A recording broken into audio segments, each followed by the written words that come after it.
नमस्कार साथियों, 25 अप्रैल 2021 को होने वाली रिट परीक्षा के लिए मेरे साथियों भूगोल पर आधारित प्रश्नोत्तरी, जी हाँ, level second writ level second यानी L2 SST के लिए मेरे साथियों जो नवीनतम पाठ्यक्रम पर जो नवीन टॉपिक जुड़े हैं उस पर आधारित RBSC यानी राजस्थान जो बोर्ड है उसकी पुस्तकों पर आधारित ये नवीनतम प्रश्नों की सीरीज है मेरे मित्रों, जो मैं आपके लिए लाया हूं। तो जल्दी से आ जाइए मेरे मित्रों, जल्दी से हम इसको प्रारंभ करने वाले हैं। मित्रों, अगर अभी तक भी आपने हमारे YouTube चैनल को सब्सक्राइब नहीं किया हो तो जल्दी से हमारे YouTube चैनल राहुल चिपा को सब्सक्राइब कर लीजिए ताकि आपको सभी प्रकार की प्रश्नोत्तरियां मॉडल पेपर मिल सके। चलिए साथियों, जल्दी से प्रारंभ करते हैं आज की भूगोल पर आधारित प्रश्नोत्तरी। देखते हैं पहला प्रश्न हमारा क्या कह रहा है मित्रों। पहला प्रश्न कह रहा है कि निम्नलिखित में से प्रमुख याम्योत्तर मान है, यानी याम्योत्तर मान कौन सा है मेरे मित्रों। आइए ऑप्शन देख लेते हैं। Option A 90 degree, option B 0 degree, option C 60 degree या ऑप्शन डी 180 डिग्री। कौन से डिग्री है जिसको प्रमुख यामोत्तर कहा जाता है मेरे मित्रों। जल्दी से आप सोचिए और जल्दी से बताइए।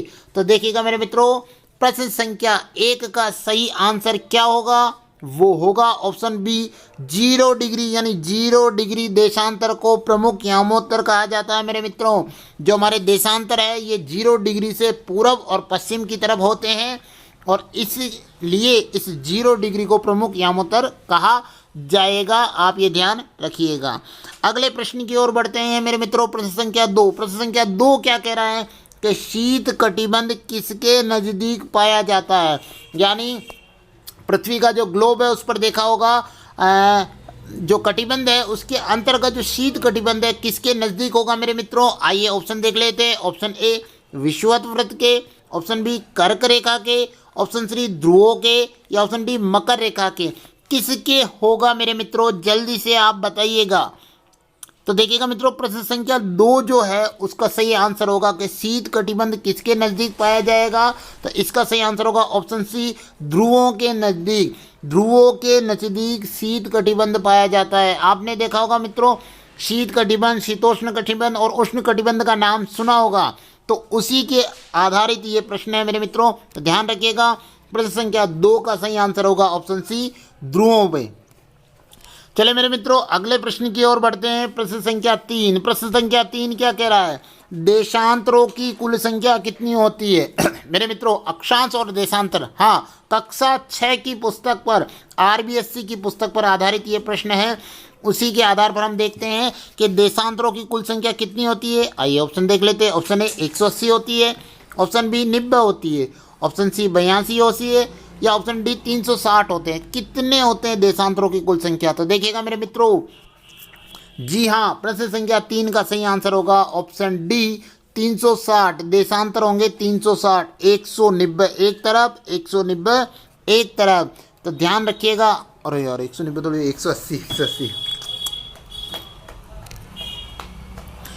जी हाँ मेरे मित्रों, 180 एक तरफ और 180 एक तरफ, यानी दोनों जो पूर्व और पश्चिम देशांतरों को जोड़ देते हैं तो उनकी संख्या 360 हो जाएगी। ये भी हमें ध्यान रखना है। चलिए मित्रों, अगले प्रश्न की ओर बढ़ते हैं। प्रश्न संख्या 4। प्रश्न संख्या 4 कह रहा है कि दक्षिणी ध्रुव वृत्त किस गोलार्ध में स्थित है। देखिए अच्छा प्रश्न है, प्रश्न दिखने में सामान्य है लेकिन अच्छे प्रश्न है मेरे मित्रों। दक्षिणी ध्रुव वृत्त किस गोलार्ध में स्थित है। आइए ऑप्शन देख लेते हैं। ऑप्शन ए उत्तरी गोलार्ध में, ऑप्शन बी दक्षिणी गोलार्ध में, ऑप्शन सी पूर्वी गोलार्ध में या ऑप्शन डी इनमें से कोई नहीं। तो किस गोलार्ध में हमारा जो दक्षिणी ध्रुव वृत्त है वो स्थित होगा मेरे मित्रों। तो देखिएगा, प्रश्न संख्या 4 का जो सही आंसर होगा ऑप्शन बी दक्षिणी गोलार्ध में। यानी जो आपने ग्लोब देखा होगा मेरे मित्रों, उस ग्लोब के अंदर अगर हम देखते हैं सही तरीके से तो 2 गोलार्ध पाए जाते हैं। यानी भूमध्य रेखा विषुवत रेखा से उत्तर की तरफ उत्तरी गोलार्ध और दक्षिण की तरफ दक्षिणी गोलार्ध पाया जाता है। और दक्षिणी ध्रुव वृत्त किस गोलार्ध में स्थित है, तो वो मेरे मित्रों दक्षिणी गोलार्ध के अंतर्गत स्थित होगा। तो इस प्रश्न का सही आंसर होगा ऑप्शन बी। याद रखिएगा, अच्छा प्रश्न है मेरे मित्रों। अगले प्रश्न की ओर बढ़ते हैं। प्रश्न संख्या 5 क्या कह रहा है? ग्रिड किसका जाल है? ग्रिड किसका जाल है मेरे मित्रों? आइए ऑप्शन देख लेते हैं। ऑप्शन ए कर्क रेखा और मकर रेखा का जाल है। ऑप्शन बी उत्तरी ध्रुव और दक्षिणी ध्रुव का जाल है। ऑप्शन सी अक्षांश और देशांतर रेखाओं का जाल है। या ऑप्शन डी उष्ण और शीतोष्ण कटिबंध का जाल है। किस प्रकार का जाल कहा गया है ग्रिड? ग्रिड मित्रों ये नाम आपके जब हम सिंधु घाटी सभ्यता पढ़ते हैं वहाँ पर भी आता है, कालीबंगा सभ्यता में भी ग्रिड जो है शब्द आता है, उसका भी हमें दिमाग यहाँ उस जगह से भी लगाया जा सकता है। तो देखिएगा ग्रिड यानी जाल नुमा पद्धति जो पाई जाती है, आपने देखा होगा मेरे मित्रों, ग्लोब देखा होगा, उस ग्लोब के अंदर हम देखते हैं अक्षांश और जो देशांतर रेखाएं हैं वो इस प्रकार से होती हैं और वो एक तरीके से जाल बनाती है। तो ग्रिड किसका जाल है? तो इस प्रश्न का सही आंसर होगा ऑप्शन सी अक्षांश और देशांतर रेखाओं का जाल है। उल्टा प्रश्न पे बन सकता है कि अक्षांश और देशांतर रेखाओं के जाल को क्या कहते हैं? ग्रिड कहते हैं। ये ध्यान हमें रखना होगा मित्रों।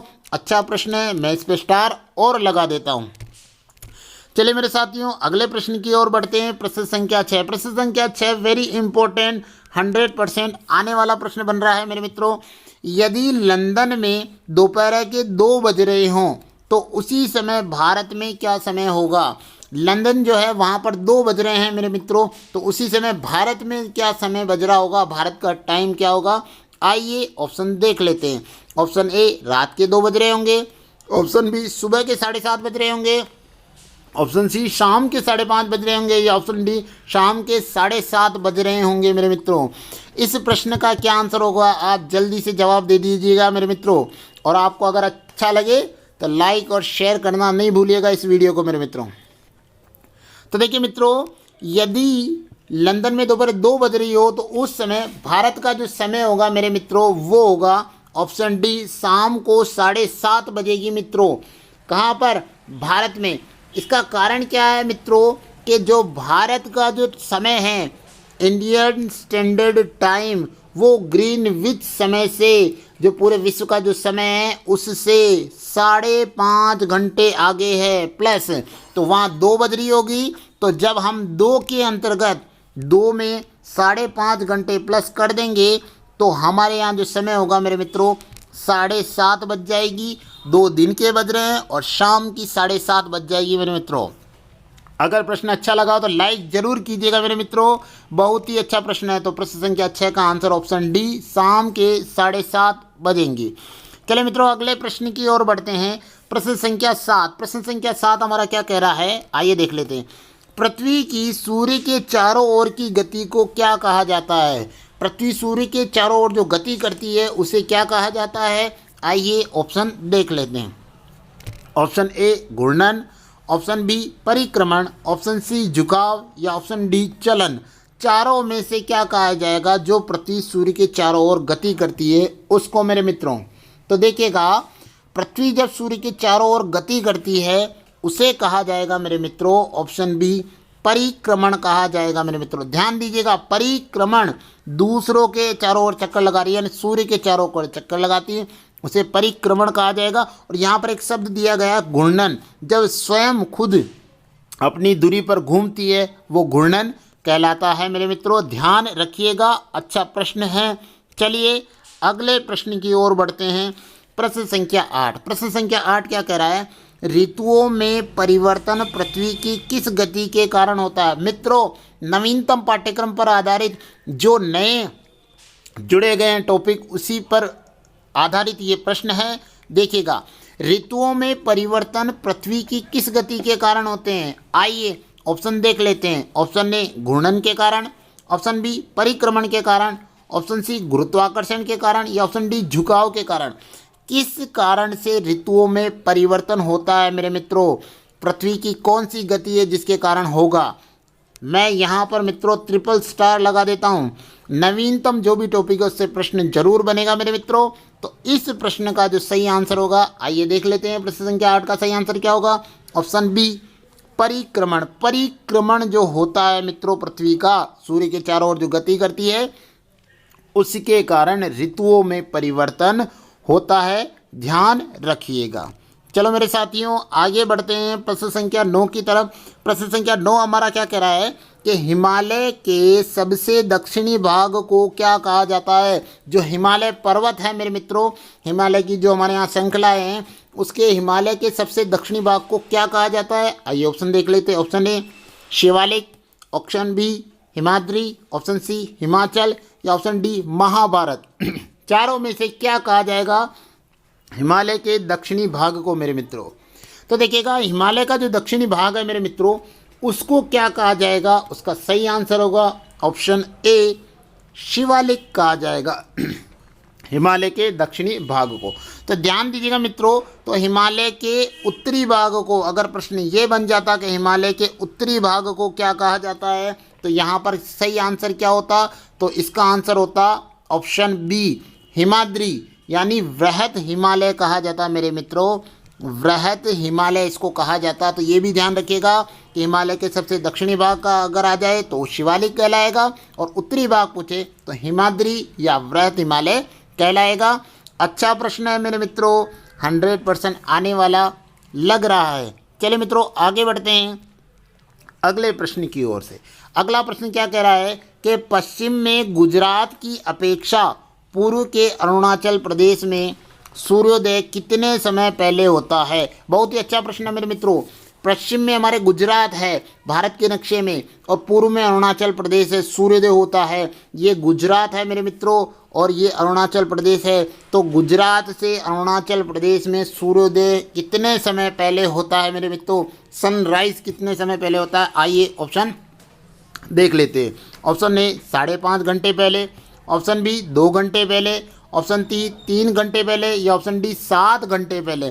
कितने घंटे पहले अरुणाचल प्रदेश में सूर्योदय होगा मेरे मित्रों, सोचिएगा।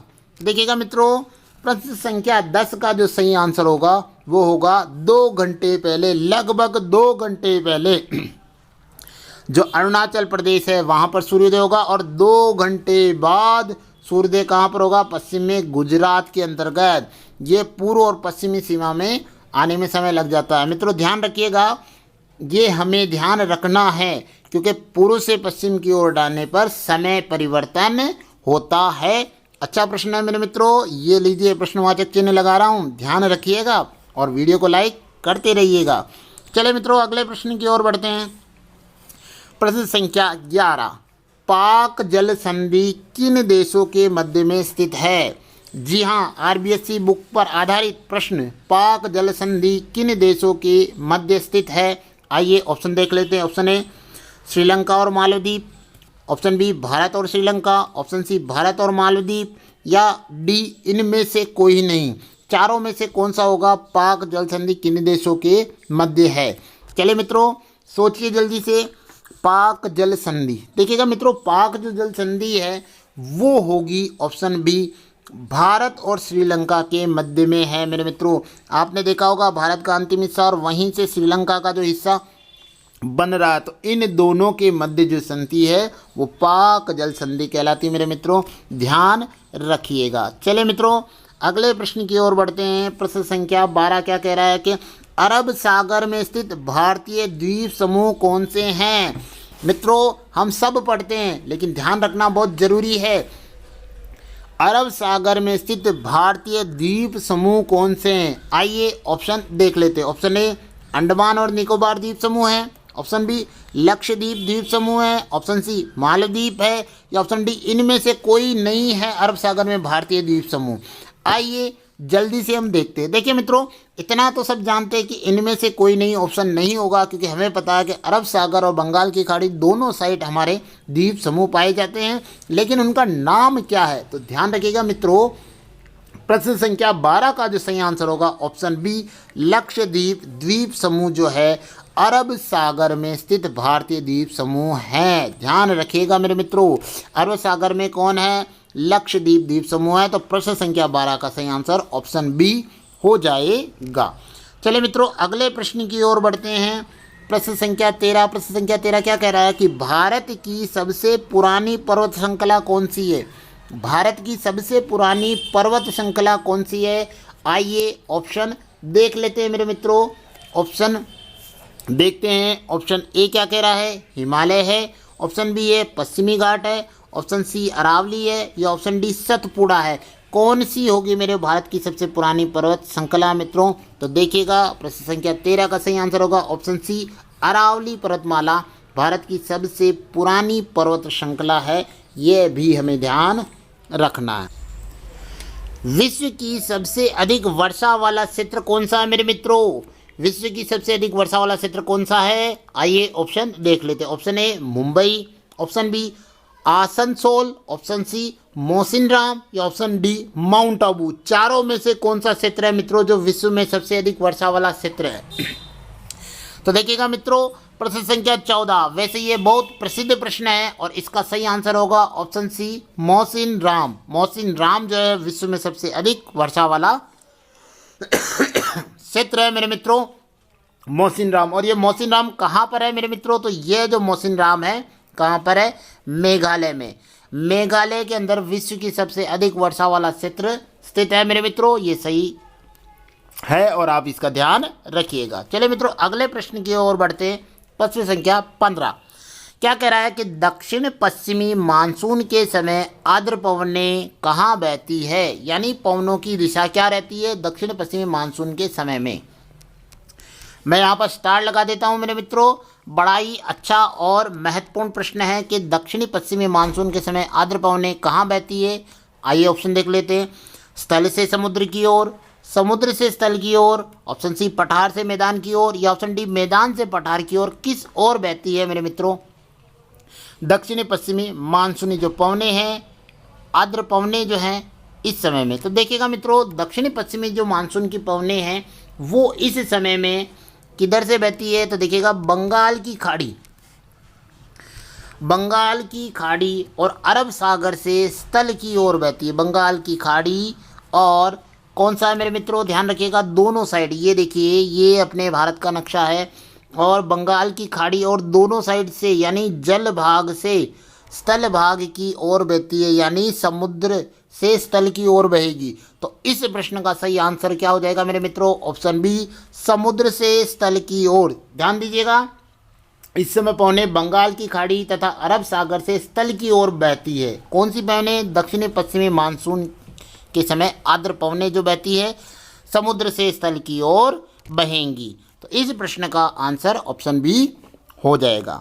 मित्रों अगर आपको हमारा ये वीडियो अच्छा लग रहा हो तो इसे लाइक कीजिएगा, हमारे चैनल को सब्सक्राइब कीजिएगा, इसे शेयर करना नहीं भूलिएगा।